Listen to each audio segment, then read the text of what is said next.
All right, today's deep dive is a vocabulary, and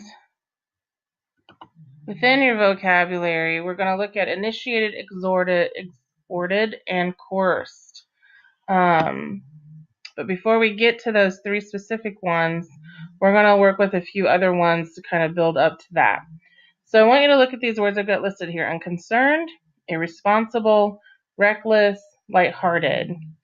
I want you to, in your notebook, rank the words from the word with the most positive connotation, so most positive meaning, to the least positive connotation. So you're going to have the most positive, then you're going to move through, but your middle one should be around the neutral, and then leading to the most or the least positive. So positive to negative in order, and then we can talk about it.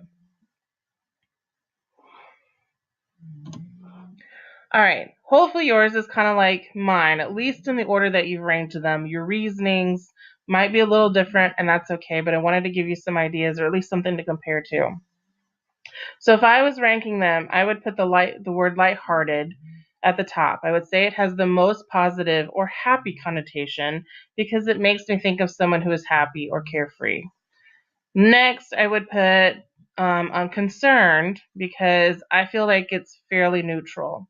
Unconcerned just means that a person isn't bothered one way or the other. So they're not necessarily happy, they're not necessarily negative, they don't really have an opinion either way. They're the guy that's kind of just hanging out, not bothered by anything. Then after that, I would list irresponsible because it has a negative connotation. But is it the most negative? No, but it's definitely next in line. So people who are irresponsible, they usually cause trouble and make mistakes. So for example, it's irresponsible to lose your textbook.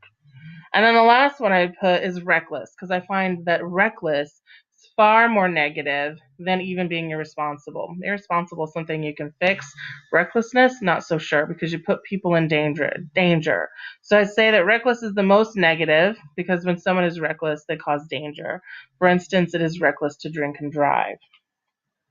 So when we're moving through that, we're going to talk about connotations. That's word meanings, how they make us feel, that type of thing. So we're going to look at the three words initiated, exhorted, and coerced, and they come from the article that you read today.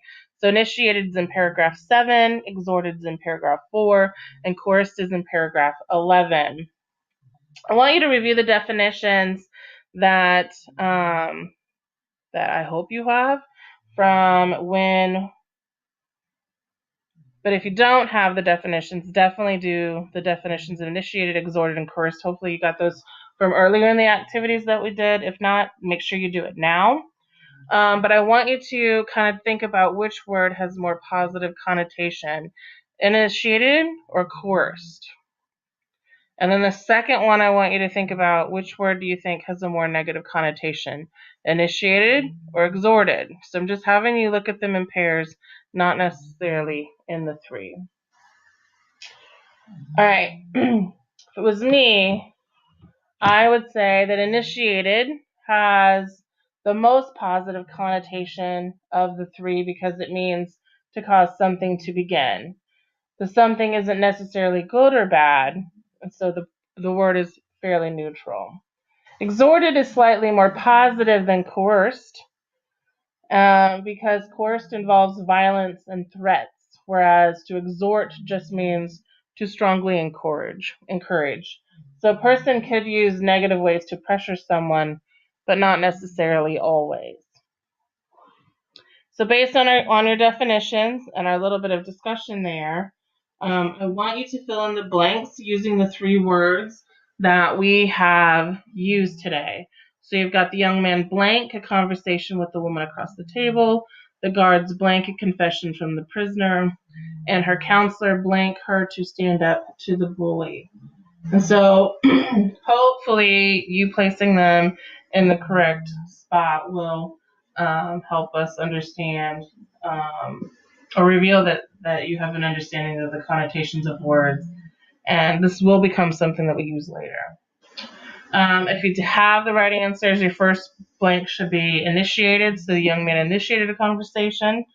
The second one should be the guards coerced to confession, and her counselor exhorted her to stand up to the bully.